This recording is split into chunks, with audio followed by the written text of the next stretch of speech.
be dancing in the streets, dancing at his feet, dancing in the streets of gold.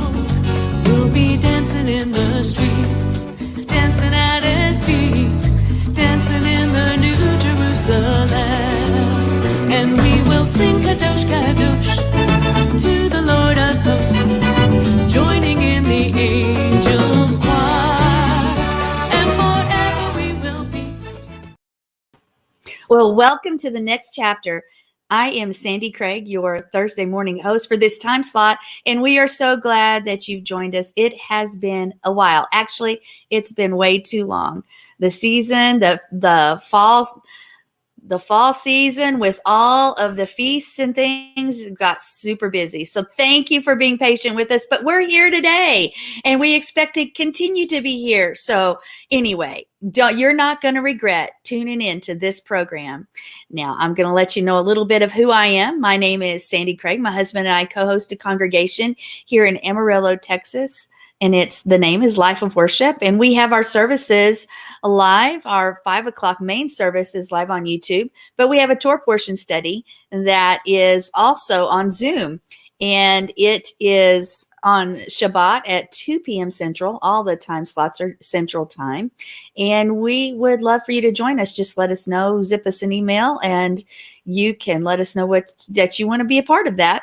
And you can go to our website at www.lifeofworshipamarillo.org. And then you can find out a little bit about us, and you will be able to get in the know. We just actually had Eddie Chumney here, and it was amazing. And we're really excited about that. And those teachings are actually up on our YouTube site, Life of Worship Amarillo. Or type in John and Sandi Craig or John and Sandi Craig Amarillo. You'll get there and you can find that and subscribe and click the bell so that you will know when we have things going on. Anyway, I also do a few other things. My husband and I host the Monday morning War Room Prayers. We host the Monday morning War Room Prayers, and we also, one of us is going to be hosting, one or the other, Let Us Reason Together at 8:45 Central Time, this time slot. And then we have our Tuesday evening show, Walking in Spirit and Truth. So you're going to see our face around here. But I'm not alone on this show. Hallelujah for that. We have with us Mr. Mark David Smith. And he is the founder, the visionary, the host. He does the Constitution Show. He does the Compass of Cram. He is on a lot of shows because, hey, he's got a lot to say. Hello, Mark. Because I can. Because you can. That's right. I'm sorry. You're sorry. Yeah, I'm sorry. Well, I see that. I'm sorry. Mm-hmm. Well, we'll find more about that later. I'm sure. But I'm sorry. No, really. I didn't really create. It's so funny because this is probably right now. I am on more shows because people want me on their shows, like you want me on their shows. I have 2 shows of my own. At this time let me tell you this, as of the 1st of March next year, we will be 9 years on air.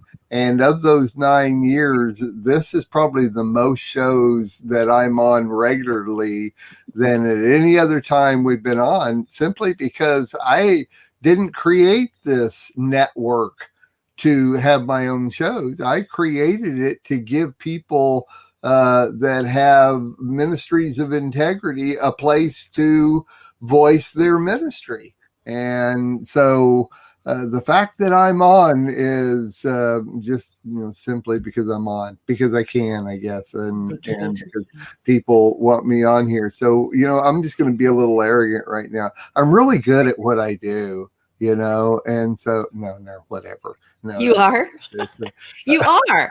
And I want to say thank you for giving the voices. The voice a voice is a place to minister, because there's a lot of great voices out there that may not have a famous name, but they're equally, and sometimes more so than other voices that have a more out there name. So I want to say thank you. And speaking of one of those voices, we have with us today Miss Sherry Flannigan from Ashland, Mississippi, the host of His Great Name, Thursday War Room Prayers, the next chapter, and so much more. Sherry, it is so good to see you here right after Sukkot. So I know we've all, I know everybody had fun at Sukkot, but we also missed all of this too. So true. That's true. And we want to say shalom to Bob Hall. So right there from Mississippi. Anyway, hey, all I know is, well, no, I don't know much. Tell me a little bit about your Sukkot, Sherry.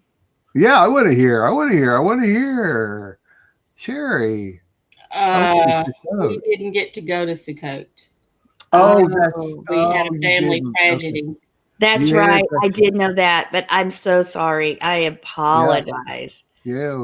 We knew about that, prayed about it, but I didn't realize that you guys didn't get to go. Same here. And we were. Well, you know what? Hallelujah. Let me say this, and I'll tell this to everybody out there. When you go through something like we just went through, God is so faithful and sweet and gentle and kind to his people. Mm-hmm. And I know that the prayers of y'all all sustained us. Mm-hmm. And it's really hard to explain. We always hear this term, the peace that passes all understanding. We were more like in shock, but yet we could see the mercies of God through every step, and still, and Yeshua said he'd never leave us nor forsake us. He never leaves us nor forsakes us. Mm-hmm. That's right. And he makes the difference when we go through things. We live in this world and things happen. We've got a real enemy and things happen. But God always gets the victory. No matter how it looks, he gets the victory. Amen. Amen. Well, I want you to know we love you, Sherry, and we're not going to stop lifting you up because you're part of this family. And that's right. And what you go through means we're supposed to be there for each other. And so I just want to thank you for being part of this show. And y'all have been wonderful. The Messianic Lamb Network family have been absolutely wonderful. Really, it's about community. That's right. Mm-hmm. That's right. Amen. Well, all right. Just before we jump in, I want to ask you guys: would you ever want a candle to smell? Okay, in Texas, Coke encompasses all drinks that you drink. Just FYI. If we say Coke, it may be like soda or something somewhere else. So we would say, would you want a candle to smell like a Coke? And that might not mean Coke. That might mean coffee. That might mean, but would you like your candle to smell like a soft drink? What's the point? Right? Actually, I wouldn't mind it. I like the smell of some soft drinks. I'm not sure which one, but lemon lime is a great soft drink. I mean, can even be good for you. There's all kinds of different ones, but I can sure think of a lot of other things I wouldn't want a candle to smell like. So Well, I've smelled a candle before, not in the last year or so, but I remember smelling a candle they called charcoal, and I was like, it smelled like charcoal, and I didn't want that one. But Mark, there is a candle out now that smells like Mountain Dew. Yeah. Oh, really? It's a Mountain Dew scented candle from Etsy. Yeah, you can get it at Etsy and say, I just love Mountain Dew. I don't think it's going to give you the caffeine jolt that Mountain Dew does, but you can sure make your house smell like it or whatever environment you're in. So as for me, I love fall smells on candles and pumpkin and cinnamon and coffee. I like coffee smell, even though I don't drink coffee. I do like coffee smelling candles. So anyway, I mean flavors too. I mean, they do a lot of different things with a lot of different flavors. Now, for instance, when we were at Sukkot, and I was at the Sukkot in Texas with Sandy, and around the campfire one morning when everybody's fixing their breakfast, I come walking up with one of my protein bars. And so I decided to ask everybody, I said, okay, I wonder if anybody can tell me what the flavor of protein bar is that I'm eating. And a clue would be that flavor is normally something somebody would eat for breakfast. And, 5-6 different guests before, as a matter of fact, Rick finally just told me that it was a cinnamon roll. And yeah, it was a flavored cinnamon roll flavored zone protein bar, and I love it. I mean, especially if I'm wanting something real quick for breakfast, or I'm in a hurry or something, and I want that breakfast taste. Well, you know what? It's amazing the flavors they can put in different kinds of things. I know, but it's all artificial, isn't it? Yeah, of course it is. No, they didn't stick a cinnamon roll in the protein bar. Come on. No. Well, John would have been right there with you. If he would have been around, he probably would have wanted one, because one of his favorite things is he loves cinnamon rolls. I don't really care for them, but he loves them. Yeah. I like those caramel rolls they used to have in a can, and they don't make them anymore, at least not in – they don't sell them. I mean, I could home make them, but the ease of opening a can was really great. So. Hey, Mark, I didn't ask you, how was your Sukkot? But that seems self-serving. Since I asked Sherry. Oh, it was horrible, Sandy. It was just the worst Sukkot I'd ever been to ever in my life. No, it was great. It was great. For the past few years, I've been, we haven't done a Sukkot for 2 years with other people. And to us, that's what it's about, is doing it with other people. And we haven't done it for 2 years. And we traveled 24 hours to get to their Sukkot. 24 hours, 2 12-hour days of solid driving to get there, and it was worth it. It was very reminiscent of our early Sukkots. Let's put it that way. And those are the Sukkots that we like. And so it was fun being around a lot of people that I wasn't familiar with. We did get to play my Torah or not Torah game a lot, and that was a major blessing for me, and it was for everybody else. And so that was a lot of fun, being able to talk to people that you don't normally talk to. There's that familiarity thing where, people get tired of who you are after a while, and meeting all your family and friends and people from the congregation and getting the ability to talk to them about things that I haven't talked about for years. Was a blast, an absolute blast. So next year probably won't be nearly as much fun because. Well, I always say this about Sukkot. Now look, I was raised a city girl. Even though I live in Mississippi now, I have changed somewhat. I've gotten used to cows in the backyard, but.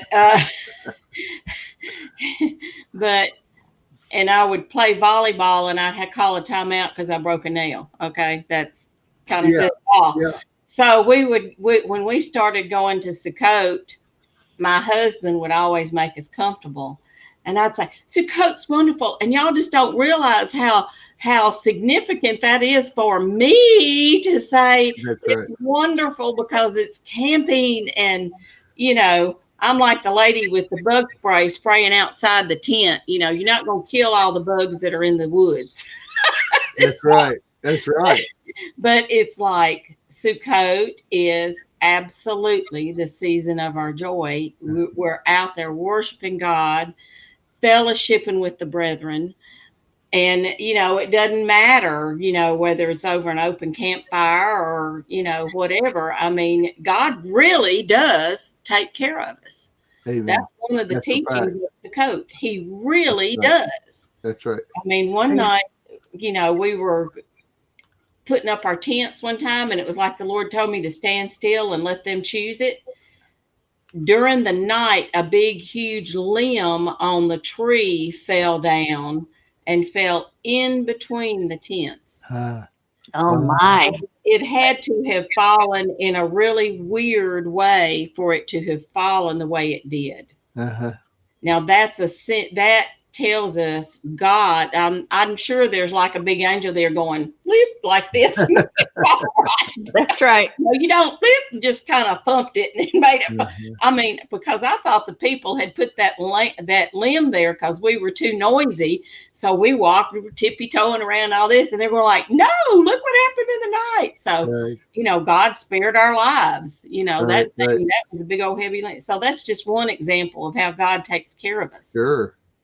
That's good. This past year was our 26th Sukkot that we've done, and I guarantee you, most of them I've said, I absolutely love Sukkot and I hate Sukkot. And the hating has always got to do when you're right in the middle of something that has to do with camping that you didn't plan for.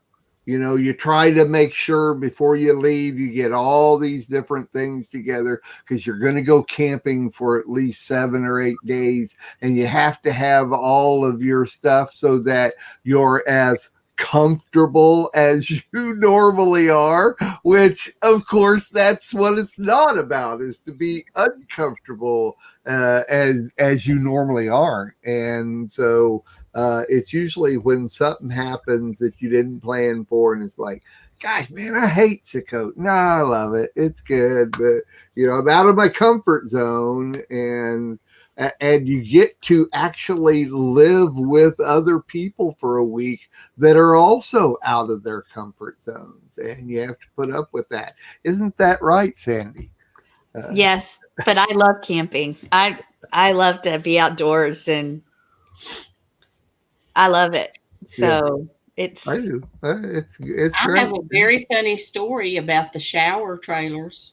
Oh, well, we've all experienced those. The shower trailer kept going out, and it was so funny because my husband does not like to be cold. And he said, "I'm going up there." He said, "They lit those pilot lights on those shower trailers," and he runs up the hill. And I came in. I said, "You get your shower?" I said, "You enjoyed it?" He said, "It wasn't even remotely warm," and he's laying there shivering. So they finally figured out, because the door was shut so much, it was eating up the oxygen, and that's why the pilot lights were going out. But I stood there and looked, and I was looking at him. I said, "I'll tell you," and I went up there, and I'm going like, "Yes," and like cold water came rushing out, and I'm like, "Okay." So I was talking to the guy who fixed him, and he was like one of the camp guys, and I said, "Let me tell you something. If anybody gets saved down there in that tent tonight, bring them up here and stick them under them showers, because when that cold water hits them, they gonna speak in tongues." He looked at me like I'd lost my mind. I'm going like, I'm telling you, you'll speak in tongues when you get hit with that ice cold water. That's great. Wow. That's good. That's called being baptized in the cold water. We have all experienced the showers.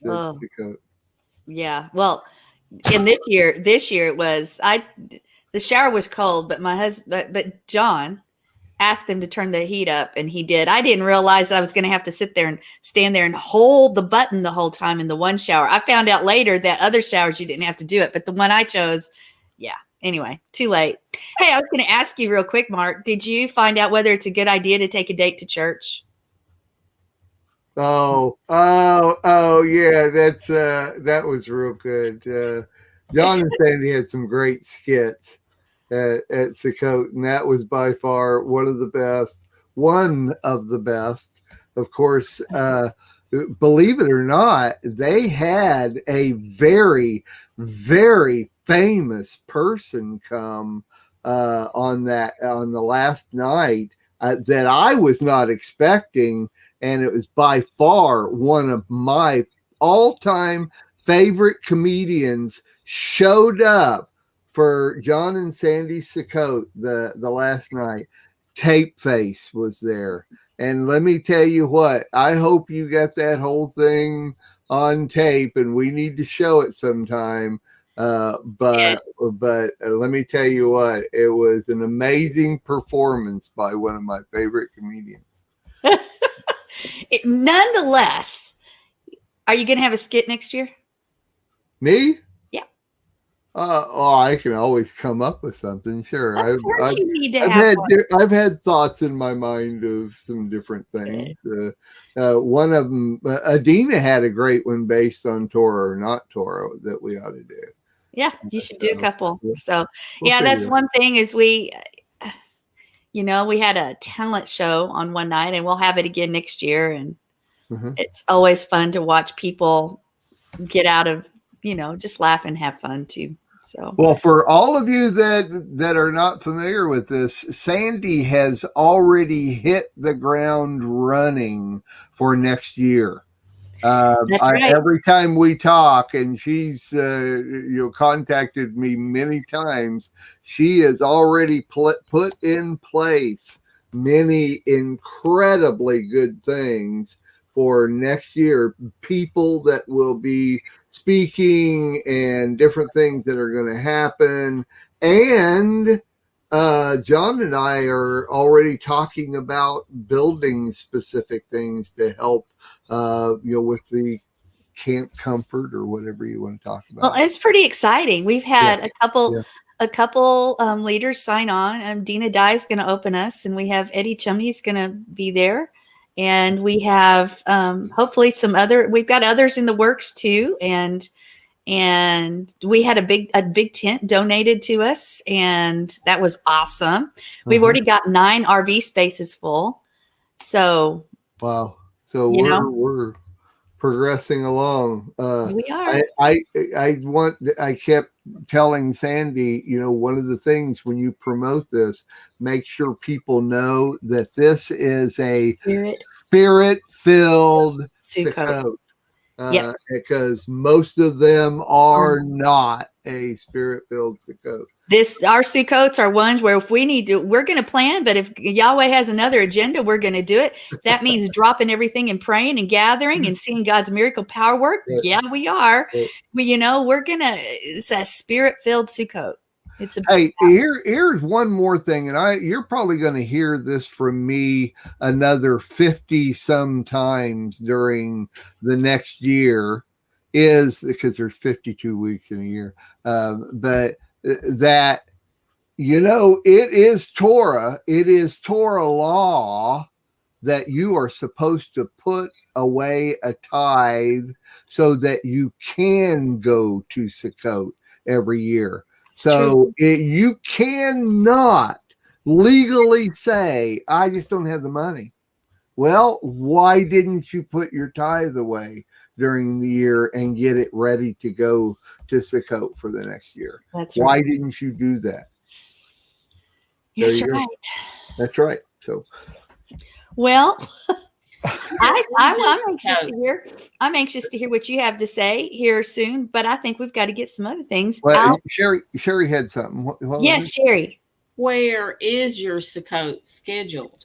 So it is scheduled this next year. It's September 20th through the 28th, and it's going to be at Lake Paladura in Spearman, Texas. It's about an hour and a half to an hour and 45 minutes northeast of Amarillo. It's a long old drive. Oh, it's not that long. It's a long drive. Not if you live in Amarillo. Bring a book to read while you're driving from the highway to the camp, because it is the most boring ride from. I thought that you were with John. Once you get there, it's wonderful. Read while you're driving. I read while I'm driving all the time. So. Well, Mark, I thought you were hanging out in a 40-foot bus with John while you were driving, so I didn't think it was boring. I thought you guys talked the whole time. Well, not while I'm riding around with John, but when you're trying to get there and you're going down I-40 and now you got to turn north, that is the most boring drive. Now, second only to driving through Kansas. That's all there is to Well, it. that makes everybody want to jump in, Mark. Thank you.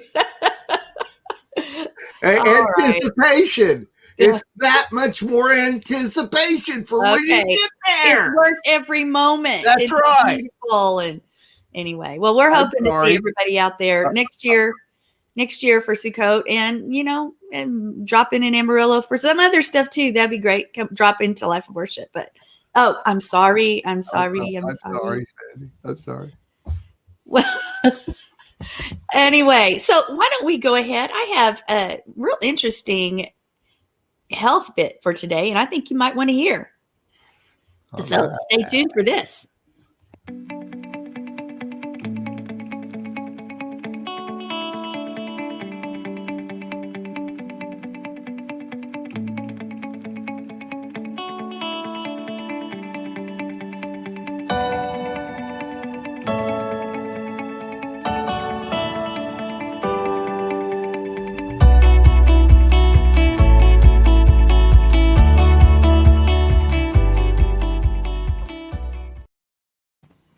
Well, I wanted to let everyone know there's a recent study that came out of Netherlands, Australia, that's the topic of our conversation today. And it's honeybee venom contains a chemical that kills breast cancer cells in minutes, the study shows. And this is from Chris Malore. And it's very interesting because they're using hundreds of honeybees, and a new study reveals that the venom in these insect stingers quickly kills breast cancer cells.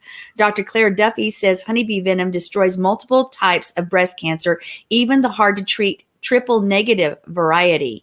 In her study, she said that it not only eradicates these cancers, but it breaks up the cancerous cell's ability to reproduce. It also contains a compound called melatonin, which researchers say helped this natural remedy stop the disease with remarkable speed. The venom was extremely potent, said the researcher from the Harry Perkins Institute of Medical Research in a media release. We found that the melatonin can completely destroy cancer cell membranes within 60 minutes, folks. 60 minutes. Wow. That's amazing. In just 20 minutes, melatonin breaks down the chemical messages breast cancer cells transmit to trigger both cell growth and cell division. The compound suppresses the receptors that commonly overexpress themselves in triple negative breast cancer and HER2 enriched breast cancer. The venom also was tested against hormone receptor positive breast cancer cells and normal breast cells with a specifically concentrated dose of venom, and researchers are able to kill 100% of cancer cells. At the same time, the study finds that the bee venom does little harm to normal cells. It goes on to say this study demonstrates how melatonin interferes with signaling pathways within breast cancer cells to reduce cell replication, and it provides another wonderful example of where compounds in nature can be used to treat human diseases. That's from Professor Peter Klinkini from the University of Western Australia. So, do all bees carry this special venom? Well, although there are around 20,000 different species of bees, the study finds that not every insect can fight cancer. Dr. Duffy's tests on 312 honeybees and bumblebees from Perth, Western Australia, reveal the bumblebee venom does not induce cancer cell death. Honeybees from other regions, however, share the special ability to rapidly stop the disease. So she also found that European honeybee in Australia, Ireland, and England produced almost identical effects in the breast cancer compared to normal cells.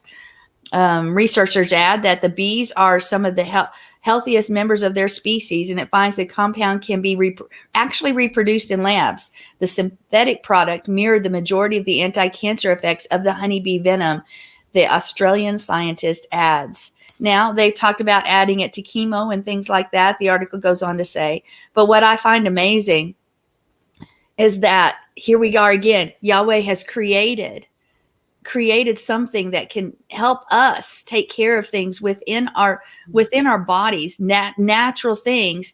And yet, let's see what we're doing to the honeybee population. We're killing them with the pesticides, the very thing that can help honey. Without the honeybee, it said society and the world will perish. and because of the pollination and because of so many other things. And now we have one more thing.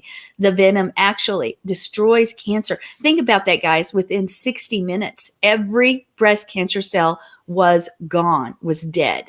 So why don't you guys jump in? It wasn't a big article, but I think this is amazing.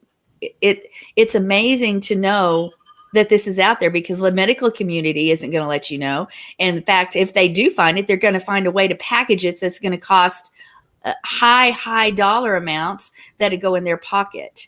So, that's a whole nother topic. But isn't that amazing? It, in every case, in 100% of cases, it destroyed breast cancer within the breast cancer cells within 60 minutes. That is amazing. So anyway, do you guys have anything you want to, I know it's not like a big commentary article, but. No, I mean, what kind of response can you have short of, yeah, that's amazing. Let's get it implemented. When does the FDA approve this? Like last week, of course. They should have already approved this. And how many? I don't want the FDA to get it. Well, I'm afraid the FDA. I know I'm being facetious in the fact that it's not going to happen.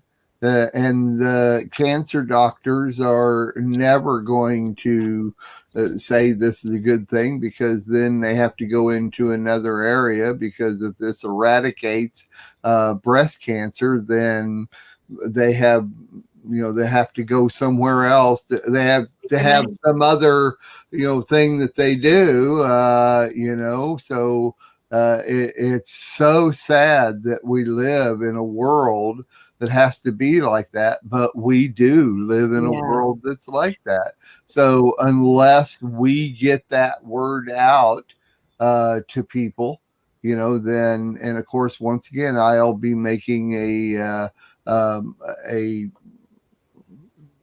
article out of this, so a video article out of this, and we can put this out there the best we can and title it the best we can.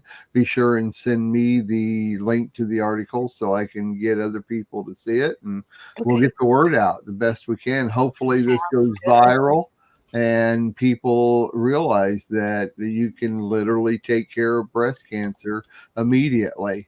Baffle your doctors. If you have breast cancer, take this, do this, what you need to do. Go back to the doctor and don't say a word and watch his face. Right. Well, yeah, but he'd still. I don't know what else to say. I know there's not really anything to say. To me, it's just amazing what God does.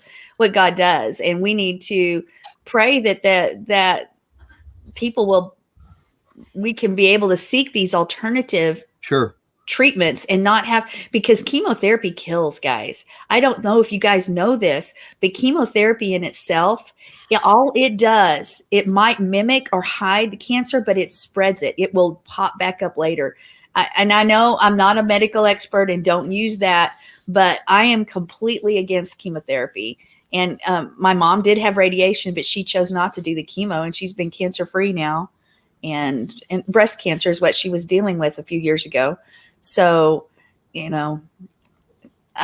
we can find, God's created us to heal ourselves, and our environments are so everything is trying to mutate the cells and the DNA within us and create our bodies to not function as they're supposed to. And God still made a way. Anyway. If they can find a way to make money at it, they'll do it. That's true. That is true. It's not the first time they've used a venom to make medicines. A lot of your, I think some of the blood clotting and the snake venom and blood pressure, they've used snake venom to develop drugs to treat illnesses. So, like the proteins from them and stuff, my son does the venomous snake deal, but they've even found evidence back in history that they've used it in ancient times for that. So it's interesting that they would turn to bee venom. I don't think anybody's thought of that. But venom, a lot of times, depending on what it does, is my understanding, which is very, very limited. But like it'll either break down your blood and cause you to make your blood very thin, where it doesn't clot, stuff like that. So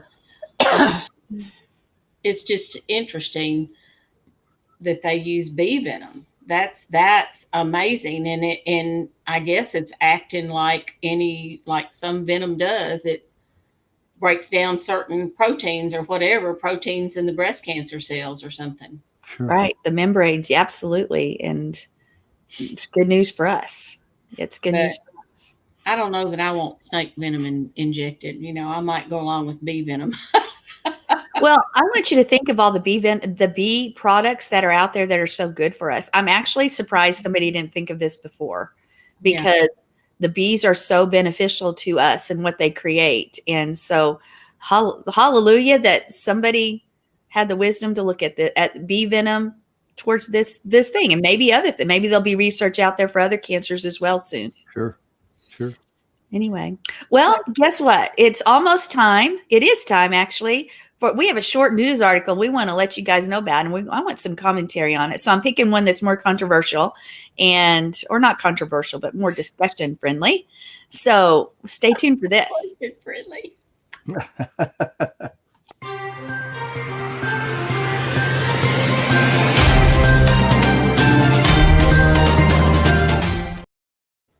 Well, here we are. A survey finds half of professing Christians think sex outside of marriage is sometimes or always okay. Does that surprise you? Maybe it doesn't. Well, here we go. Washington, the Washington-based Pew Research Center revealed the results of a survey in which the organization asked sample Americans their views on dating and what is acceptable in relationships. While non-Christians were not surprisingly approving of fornication, the center found that many who profess to be followers of Christ think sex between unmarried adults is at least sometimes okay. Half of the Christians say casual sex, defined in the survey as sex between consenting adults who are in a committed romantic relationship, is sometimes or maybe even always acceptable. It actually said that 62% of Catholics take this view, 54 to 56% of Protestants say it's all good. And more than 1/3 of evangelicals, or 36%, said that casual sex is either sometimes or always okay. Out of the respondents who identified as non-religious, 84% said that casual hookups are always or sometimes okay, including 94% of atheists and 95% of agnostics. I'm actually surprised that 100% didn't go with that one. But anyway, the gap between professing believers and the faithless was a smaller margin if they actually attended church at least once a month. If it was at least once a month, it went down just a little bit. A majority of Christians at 57% say sex between unmarried adults in a committed relationship is sometimes or always acceptable. And then your stats to 67% of mainline Protestants goes on from there. And also explained that just over 1/3 of Christians think it is at least sometimes acceptable to have explicit sexually charged photos. Wow. Think about that. The Pew Research found that the answers were often related, again, to how often they went to church. If they went to church more often, it went down to 46%.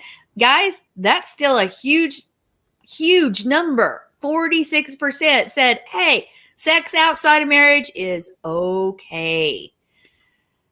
I don't know what to even go with this, but so here we have it. The poll was conducted in October of 2019 among 4,860 Americans, and we can go on with scripture from there, but I think you even see a little of this inside the Messianic Hebrew Roots community, because what is said and what is done are two different things.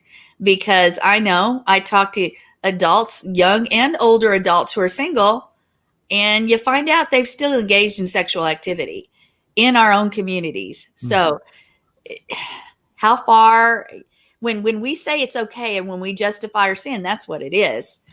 And that runs over. I mean, we just had the Pope come out and say, homosexual union is fine. Where do we? I mean, look at where we are. Pope Francis. Oh, oh, Pope Francis, huh? Okay. He did. That was one of my other articles. He came out and said, that we shouldn't be persecuting. He didn't use the word persecuting, but we shouldn't penalize basically those who are homosexual so they can't have families. So it should be okay to have yeah. And actually, if you look back when he was, what was his other name? Before he was the Pope, he came out over and over against that. And now, of course, he's done a 180 and he's like, it's good. Just do it. It's okay. I don't know. It's all fine. The moral fabric of our society. Does it surprise us when sex is in our face in everything that we see? Well, that's true. We've gotten to where we don't call sin sin. Mm-hmm. That's right. I mean, sin is That's sin. Right. Uh-huh. Is sin. That's you right. can put a new name on it to try to get away with, we're just making love. No, you ain't. You sinning. You sinning. I like that, Sherry. Getting rid of a fetus. No, you're murdering a baby. That's right. We call sin sin, and I do know for a fact that yes, that is in Messianic circles, because I've known some of the young men, and I know that some of them have come to the conclusion that fornication, it was only talking about when in the New Testament, was only talking about when they went up to the temple prostitutes. Oh my goodness. Otherwise, it's not really talked about in the Torah. Well, I beg your pardon. It talks about a girl shaming her father and all this. And then I've heard the thing, well, if it's a divorced woman, you can have sex with her. And I'm talking about Messianic circles. I'm not talking about Christianity. I have heard this from the young men. And I'm like, sin is sin. I don't care what Messianic teacher told you that is sin. And there is that going around out there. And I'm telling you, it's sin. Sexual purity is very valuable to God. And sexual intercourse is the lowest form of marriage. It's marriage without vows, and God views it that way. So what are you going to do if you've had multiple partners? Mm-hmm. Mm-hmm. Sure. So, I'm not old fashioned. I'm truthful fashion. Sin is sin. Sin is sin. You will bust the bottom out of hell if you fall for that one. I mean, it's just that plain. It's not just that. It does great damage emotionally to people, especially women. Uh-huh. It does. Get that close. Think about the soul ties. Yes. Yes, it does. God warned Bob and I when we were engaged, don't go there. And I literally had people ask us, well, I'm going like, well, what? We wait till we take vows before God. That's what you're supposed to. And we were able to be a testimony to some of the younger people. So were John and I. That same pressure. Well, nope. So we were not supposed to go there. And, we don't talk about, sometimes we think sex is taboo. Oh, you don't say the word. Oh, you don't. I'm going like, look, this is reality. And if we don't talk about it in the context, in our faith, then these young people are going to go out there and get their information from the world. And then that's where they get off. But if we stand up and we teach it in the right context, in what God has for us, he doesn't want us to do this because it hurts us. Everything he tells us not to do. It's just like you tell a child, don't touch that stove, it's hot. Are you being mean to the child? No, you're telling the child that's going to injure you. Okay. And then you've got kids that have to learn the hard way. They touch the stove and they get hot. Well, do you slap them around because they touch the stove? No, like a good parent. You comfort them. you fix it, and then you tell them, don't touch the stove. Well, you know, some kids have to touch it more than once. Anyway, but you still, I mean, you know, you don't beat your kid up. He's a loving father. He gives us rules to live by to keep us from being hurt. And and you know, soul ties, it just causes a whole bunch of emotional things. And Peter, Paul, and Mary. Paul? It's either Paul. One of them says, like a man who, like when you do sexual intercourse, fornication, you sin against your own body. You hurt your own body because it hurts us. So God tells us these things, you know, to keep us from hurt and harm. It's not because he don't want us to enjoy us. I mean, I tell you, God made sex and he made it real good, but it has to be in the right context. I mean, that may shock somebody, but you know, the way I said that, but really and truly, I mean, you know. That's all right. I'll edit it out. It's all right. You know what, Sherry? Well, you're laughing because I agree with you. We should not be viewing sex as a taboo subject. We don't at Life of Worship, and even to our youth, we don't, because it's out there and it's real and it's beautiful and it's a wonderful thing between husband and wife. One husband, one wife. That's a whole nother issue. But we shouldn't think it's taboo. In other countries, you know, they're not so, which in that part it's good. But we should talk about sex to our kids. We should be the ones. And we should also glorify, I mean, God made it beautiful and wonderful between man and wife, husband and wife. And we should never be ashamed of that. That's right. I mean, I've had people say, don't say that word around my kids. I'm going like, what? Don't say that word around my kids. Okay. You know, I respect them, but where is that child going to go if they don't address the subject? So, you know, that's on them. I'm not trying to criticize anybody because there is you know, some kids are too young to even understand things. You know, it's like the old story. The little kid went to his daddy and mama and said, what's sex? And they sat down and they gave him this hour-long thing, you know, and they're saying, do you understand that? He said, yes, but how do I fit that on this line here on my card? Good one. Yeah. Miscommunication. Mark, did you have a quick word you wanted to say? Yeah, real quick. You know, you mentioned sex without vows. And I've always understood and even, you know, taught it, said it.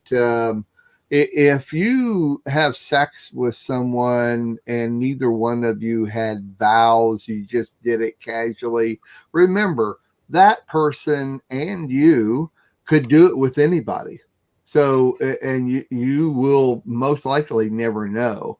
So if you really like somebody and you have sex with them, you know, outside of vows, don't get caught up in them because that you just gave them license to do it with anybody else they want to, and you also have that same license. So don't get caught up in the fact that, hey, you know, I don't want them having sex with anybody but me. Outside of vows, you have the legal license to do that. You personally give them that. Another thing too is, you know, hearing Sandy's news story on this, I'm thinking that at one time, not long ago, I would have asked, what are the statistics that you just gave based on men? How many men versus how many women or girls, you know, approved of sex? But anymore, it doesn't make any difference. It's male and female believe the same thing. As a matter of fact, when it comes to sex, you may just find that many girls believe more in promiscuity than men do. You know, I mean, that's doubtful, but it's a good possibility these days. And so that's really all I have to add to that. So. Well, we've seen a change in girls because when I worked at the bank, one of the girls brought in one of that Chippendale male stripper things and put it up. And I remember thinking, That is so odd because a woman is not naturally turned on by what she sees like a man. Right. And I thought that's just Well, out of uh, that's out of the norm for a woman. She un- responds more to hand holding and hugging and like that. So I thought that's weird. Of course, the unless girl was made to take it down. unless they feel comfortable to do that. And in these days, it's so wide open, they feel comfortable to do that. So anyway, we need to get. Yep, we do. Thanks for the discussion. It is time for our main topic. So, and Mark's going to bring it today. I'm going to bring it on. Here we go.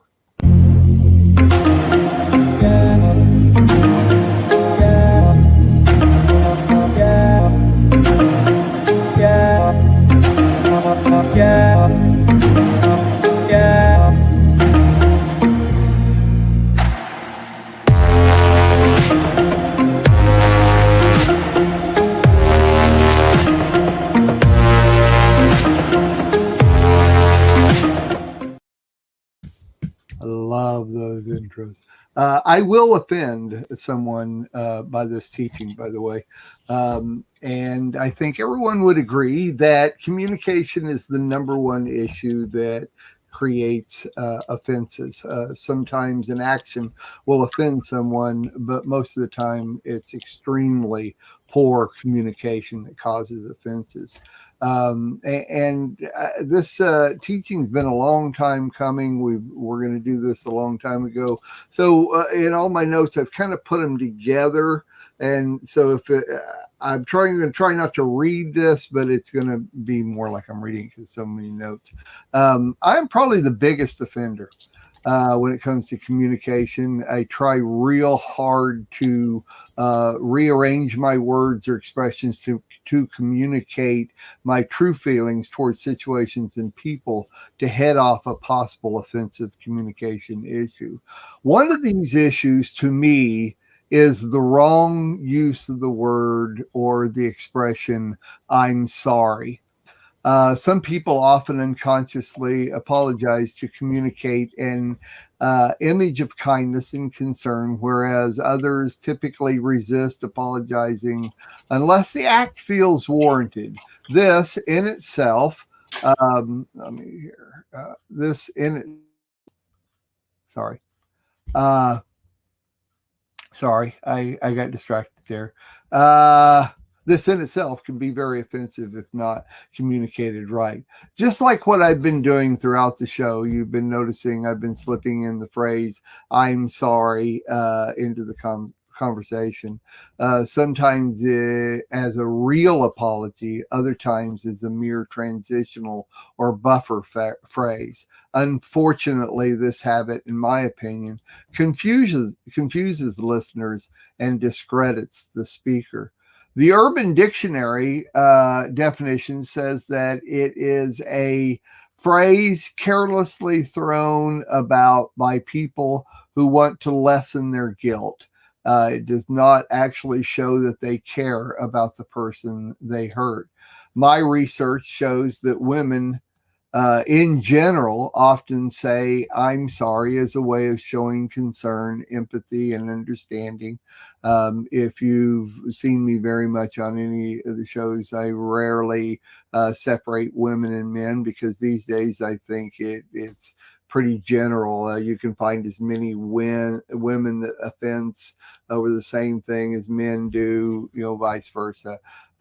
In general, women say I'm sorry as a way of showing concern, empathy, and understanding. The term is used to indicate their personal connection, appreciation of a problem, and sense of care and closeness. I'm sorry functions for women as shorthand for I'm with you. You and I are on the same page. Also, women, this is my research. I'm just going by research of what I've seen. Women's use of I'm sorry to express affinity and compassion is understandable and often even admirable, but it can be quite bad in many situations. For example, suppose your boss or colleague said, our client is upset. Or we just lost that account, or our presentation went badly. Responding to remarks with "I'm sorry" can suggest that you are in some way responsible for things having gone wrong, or at a minimum, you are clueless about the seriousness of the situation. If you've had nothing to do with the mishap, you should avoid "I'm sorry" and focus instead on how things can be put right, perhaps by saying something like this: "I have an idea of how we can calm this person down," or "How can we make sure that doesn't happen again?" And in workplaces, it's actually a lot more prevalent to make sure your communication is set specifically in a situation. In life, in general, situations where you are in no way responsible, find a way to direct the conversation towards fixing the problem or changing matters going forward. However you respond, don't appear to be apologizing by saying "I'm sorry." There are, of course, situations in which saying "I'm sorry" is perfectly appropriate as an expression of sympathy and solidarity. For example, saying "I'm sorry that this issue has happened to you," or even better, "Is there anything I can do to help?" may be the best thing you can say when a friend tells you they suffer a recent injury or have been sick.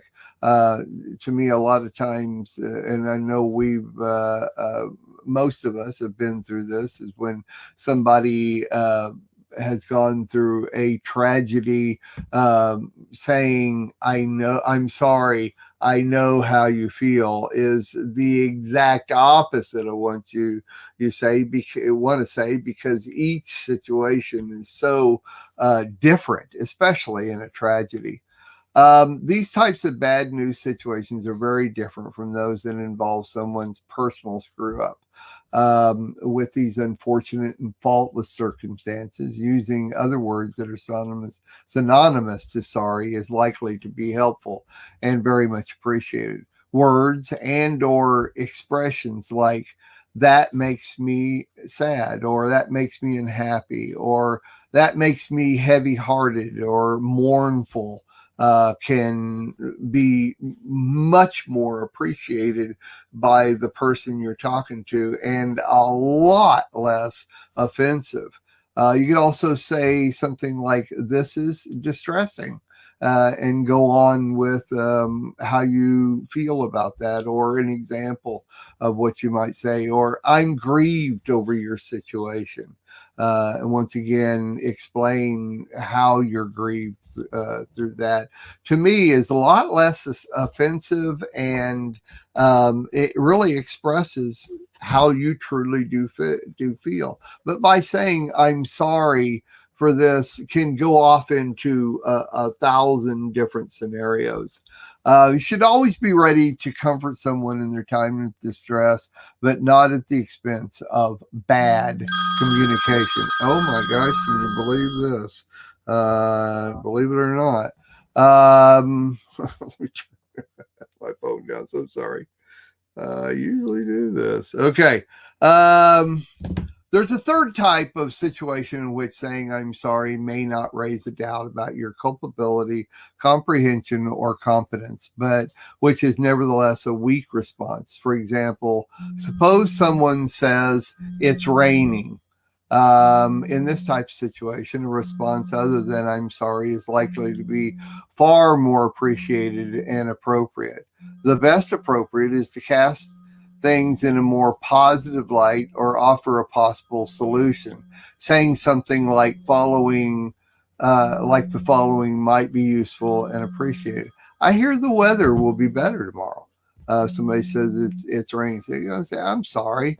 And I, believe it or not, I do get this response from a lot of people, and immediately my thought is, might want to find a different way to express yourself. The existence of these different types of situations should make it clear that saying "I'm sorry" should hardly be used as a universal response when matters are not as one might wish them to be. Yet many people use the phrase as if it were a universal solvent, just like I was saying, the appropriate response, no matter what the cause occurrence. I would be remiss, though, if I did not bring out the antithesis to this issue, that of not ever saying, I'm sorry, or even apologizing for anything. I once knew a woman who taught her young boy to never say the word sorry for any reason. I couldn't respond to her. She's talking to her son. It's her son, and this is the way she taught him. I knew this person very well. We were very close, but this is just something that I couldn't respond to. She told him that he would be portrayed as weak and people would take advantage of him his whole life. This requires a response such as, I am very disheartened by this, and definitely not, I'm sorry for you. I've known many people in my life who would not say the word sorry or apologize. I try to take notice and learn from who they are and how this has affected their lives. And then there's the ones who require an apology, usually in for being sorry for an offense they've incurred, supposedly at your hands.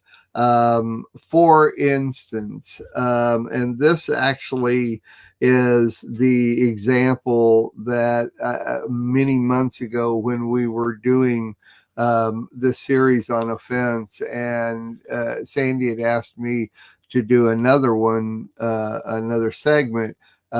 This is the first thing that came to my mind and actually sparked this whole research and notes that I've done on this. Is that there was a time that we had met this couple, and they were a super couple. We loved them.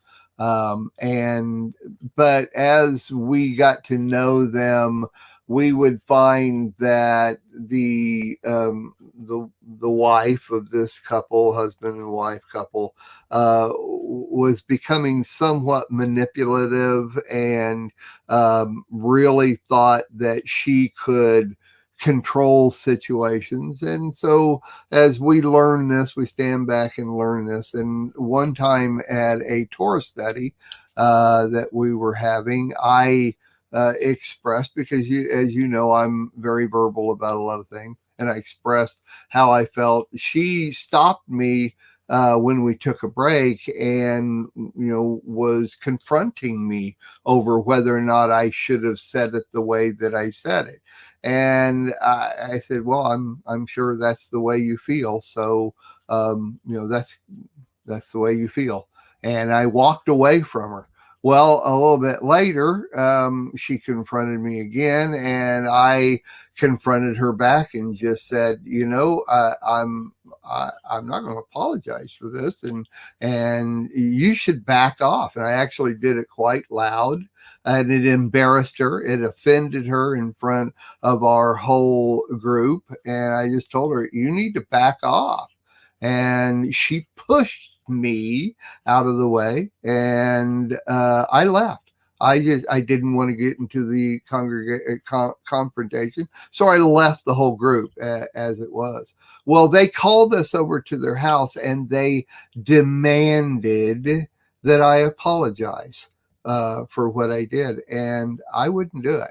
I literally would not say I'm sorry, and I would not apologize for what I did. The confrontation was hers. And that's what I'm saying. There are people at times that are going to be offended by things that they're going to be offended by. It doesn't mean that it's your fault, and you do not have to be sorry for that. You can pray for this person, do whatever you need to do for it. But remember, you absolutely do not have to apologize for something that you are not at fault with. This is my opinion. If you're offended by that, then be offended by it. I'm actually not going to say I'm sorry for that.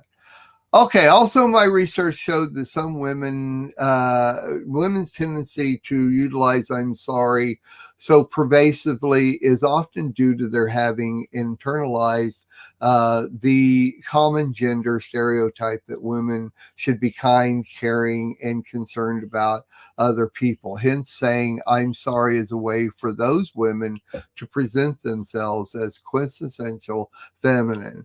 And I have to say that this is my opinion, in that, in the same way this woman was pushing me to say, "I'm sorry," my wife and I both talked later, it was a way of her equalizing who we were as a man and woman. And, I'm sorry. It's a stereotype that, there you go. I said, "I'm sorry." I'm sorry that it is a stereotype, is the way I should word this, because I don't believe that women and men are that much different when it comes down to. The problem is men, on the other hand, typically resist saying "I'm sorry," and they don't even want to apologize for things. So there is a difference between men and women in a lot of different ways, of even being offended. A lot of men will be offended and not address the issue. A lot of women will be offended and address the issue. So, the confrontation there is a back and forth. It doesn't necessarily mean that there is any difference between the two. And yet there is a lot of difference between the two. I'm sure Sandi and Sherry would have a lot to respond to all of that. My final words is: apologize to the right person. Placing your regret on public display makes you appear vulnerable, weak, and lacking in confidence. A mistake is not a crime, and shame is not an appropriate emotional response. Context is always important. Consider the position, gender, and personality of the person to whom you are apologizing. Just because the situation is difficult, don't put off the apology or give it an excessive, over subservient way or in an offhand or half-hearted manner. An appropriate apology is always welcome when it is called for, but use "I'm sorry" as an expression of concern and sympathy when no fault is involved. And when you intend to use the term as an apology, only turn to it when you are the one who needs to make amends. I'm sorry if this teaching has offended you, because maybe you should look into why you are offended by this teaching, or being offended by anything. It was meant to give you awareness of our words and expressions. Don't let others influence you. Be yourself. There you go. That was good, Mark. And you're right. As a pastor, I found that we have to say "I'm sorry," or people want that from us all the time. And whether we've done anything or haven't done anything, and it's normally the latter, but that they want that. I'm telling you, and that goes back to our previous shows. Offense, at least from a congregational setting, is people are they have it sitting on their shoulder ready to bloom.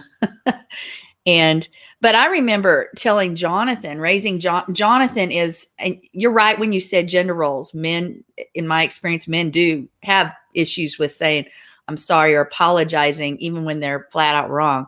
But I've raised Jonathan in a different way, and I may be incorrect, but I've always gone by the philosophy: be the first to apologize or say "I'm sorry," and the first to forgive.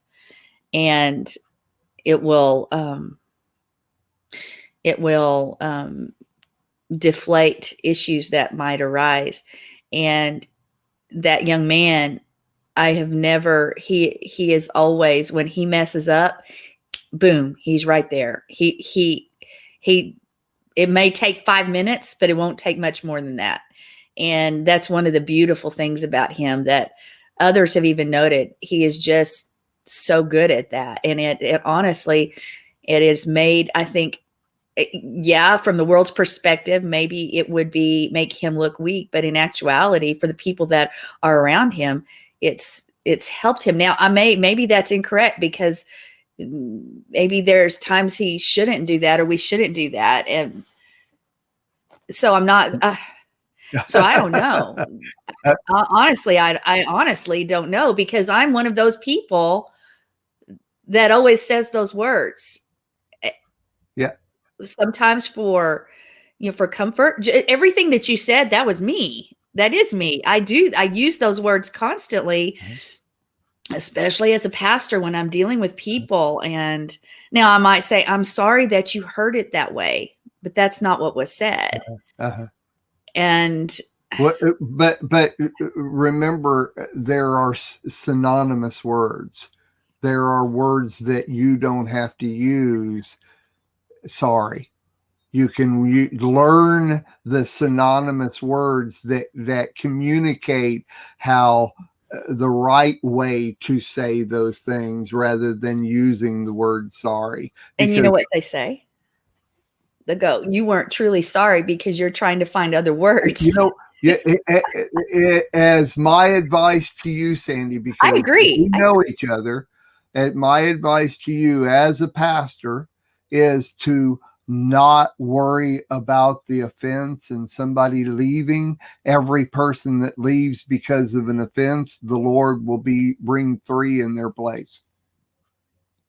It's a good teaching, and it preaches to me. I'm like I said, I'm one of those, so I'm thinking about it, because I do, and I'll use apologize, and I do use synonymous words at times too, but I've always found the most effective for controlling, not controlling is the wrong word, for deflating the feelings and the emotions of the situation are those words. But I'm going to try more. Good. Because I use it. So that's the reason. That's the reason for this teaching, is to make you, like the teaching I did at Sukkot. I taught on why we believe what we believe. It's totally to get you to think about your situation and analyze who you are and what you're doing, and let's do it better. Not that we're doing anything wrong, but we can all do better. So very good. Thanks. I appreciate your input on that big time. Sherry, what do you think? You're muted. Sorry. So if you're going to yell at me, then maybe you should go ahead and mute. Go ahead. No. Oh, I'm not going to yell at you. I think you are right in making the point that sorry is kind of a catch-all word, and it can have very different meanings in different situations, and what's the word? Are you sorry? Does that mean you're repenting for what you did and you're trying to make amends? Or are you grieved over something? Sad? Are you sad that happened? What are some of the other words? Do you regret doing that, or whatever it was, or do you regret that happened? So it can have a lot of different meanings, but we use it kind of as a catch-all word depending on the situation, and so that's a good point, because instead of using a catch-all word, use more of a pointed synonym that really pinpoints what you're meaning. Like, well, I really regret that you, or, whatever, I'm sad that you heard it that way, or I regret that you heard it that way. That was not my intention, or, whatever, Well, that's that. For for instance, like what's happened to you lately, saying, I'm sorry, I know what you're going through, that type of thing. I would never say that, but I'm saddened by your situation and it's disheartening to me. And I'm praying over you and your family. That type of thing is a much better response than saying, I'm so sorry for you, because that word sorry doesn't really mean that in that situation. Yeah. And I mean, we had that, but I knew, what people Sure, of meant. course. They were regretful. They were, very sympathetic towards us and about the situation. And so, it is what it is what I tell them. It is what it is, but God is faithful. Amen. So, um, but that is, I had never thought about it in those terms, Mark. I'm glad you made that point, that it can be a catch-all phrase, so we can hone in more, you know, um, on what we're really trying to say. And I think about it, and I'm bad about, saying, well, I'm really sorry, da da da da da, or I'm sorry. Oh, I'm sorry, I didn't mean to do that. And I mean, well, I wasn't trying to give offense. So, Mhm. so yeah, we need to expand our horizons, I guess you'd Mhm. say. Amen. We need to Amen. expand how we use that word, because it can be offensive. I've seen people say, well, I'm sorry. Are you really? It's like, whoa, I'm going over here while they figure that one out. I'll be over here. True. So Very true. Very good. Very good. You're muted, Sam. Great topic. Of course, like you said before, this topic could go for a while, but I love what you said today. It was really, really, as it always is, it was really good, and it um, speaks a lot. Is there anything you want to wrap it up with? No, simply that, as with everything, we need to take a look at what we're living in our lives, what we're saying, especially communication. We really need to watch our words. We need to watch our expressions. We need to not be influenced by the world around us and allow the world to express to us what we should be saying or doing. We should be ourselves. We should analyze ourselves. We should, once again, understand why we believe the things that we believe. Why are we saying the things that we say, and not just be flippant about anything. Life is serious. It doesn't last long, especially me looking at it at 66 years old. I'm saying, man, I've done a lot of things that I regret. I really do. I regret a lot of the things I've done in my life that I wish that I wouldn't have been so flippant on. And a lot of those are my words in conversation. And I don't ever mean to offend anyone, even though I come from a family that was highly offensive. They were very arrogant and just didn't care who they offended. That's the way I grew up. That's the way I've lived my life.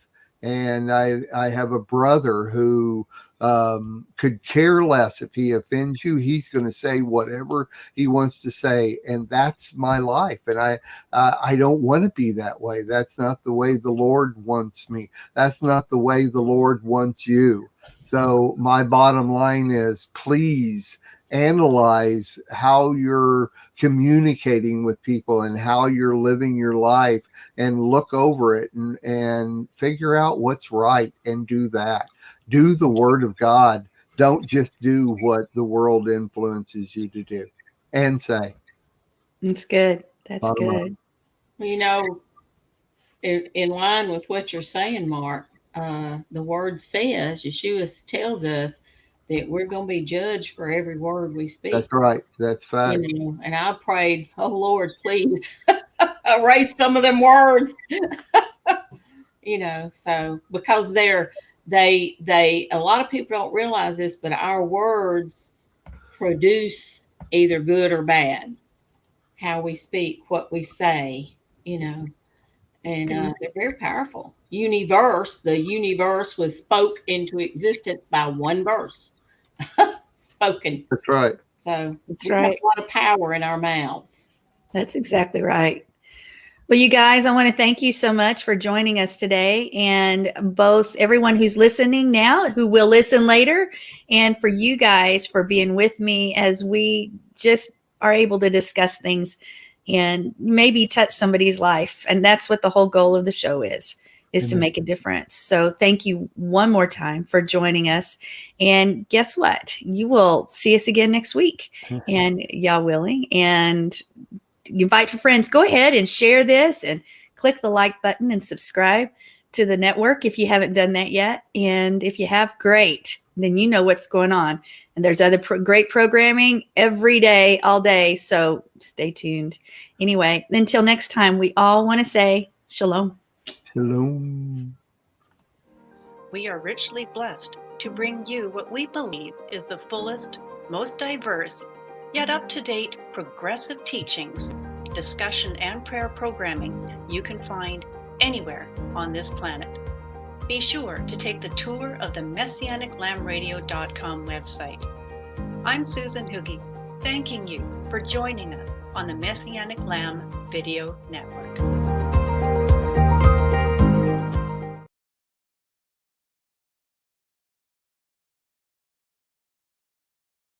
We'll be dancing in the street.